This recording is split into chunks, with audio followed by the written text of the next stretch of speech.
Hi everyone, thanks for joining us today. Our super fun project is going to be building floating boats. Now, I want you to think about any boats you've been on, seen pictures of, or even seen in like movies or TV. What are some similarities between the boats? How about some differences between them? This can be things like the shape or size of it, or even what it's made out of. How do you think these different shapes and sizes help the boats carry really heavy things and not sink? We're going to investigate this question today by learning about the science behind making boats float and making our own boats with cardboard and foil. Our goal is to make our cardboard boats and see what surface area can hold the most weight. So our project is an example of mechanical engineering. Mechanical engineering is a type of engineering that studies things that are in motion and at rest. This means that mechanical engineers get to figure out how things work, as well as design and build machines and tools like boats. They use lots of different concepts from math and science to do this, and we're going to learn some of them today so we can build an amazing floating boat. So now we're going to put on our mechanical engineering hats and learn about what causes motion, which is force.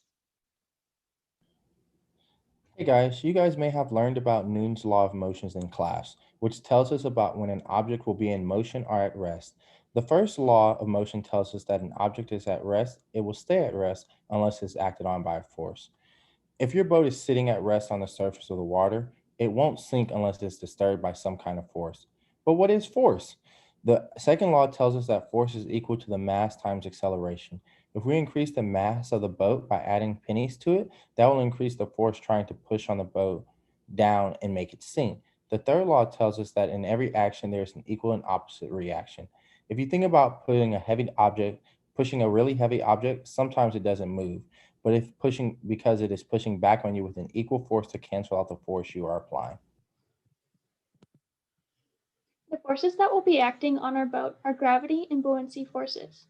The boat is being pulled down by gravity, but the water pushes back with buoyancy force to keep the boat at rest on the surface of the water. Surface area is the amount of space covering the outside of a 3D object.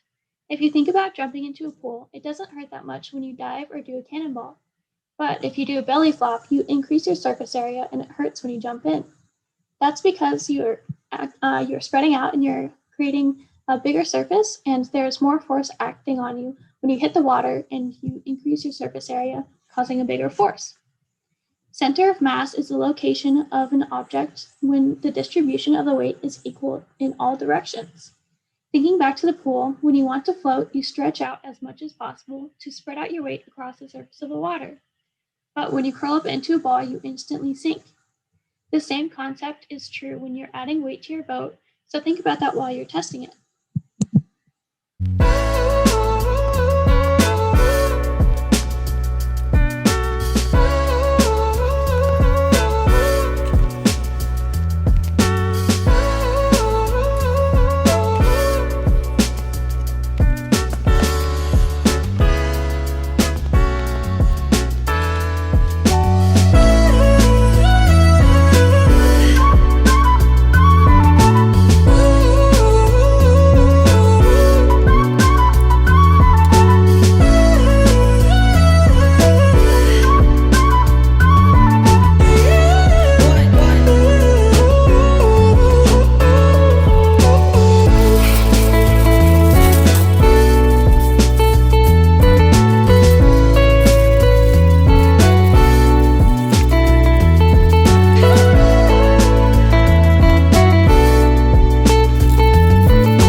Okay, so how did your boat do? What shape was your boat?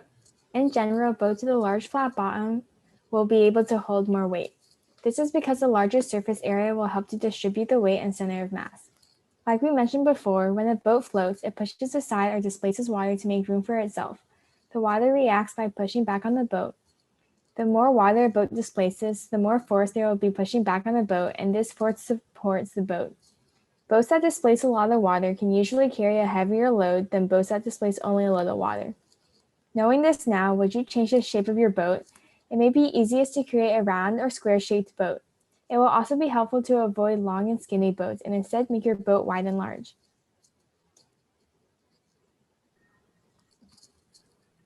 How would you say your boat performed overall?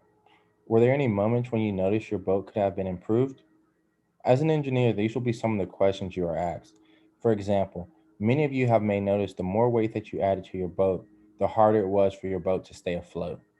You may have also noticed that the edges of your boat begin to give way to water before other parts of your boat. You could have improved the amount of weight your boat held by increasing the surface area. You could have also increased your boat's load capacity by using a more buoyant material. You could have also prevented water from coming into the boat by making a higher corner and one that had a sharper edge. These are all issues that engineers work on a daily to solve, and ones that you too are able to solve.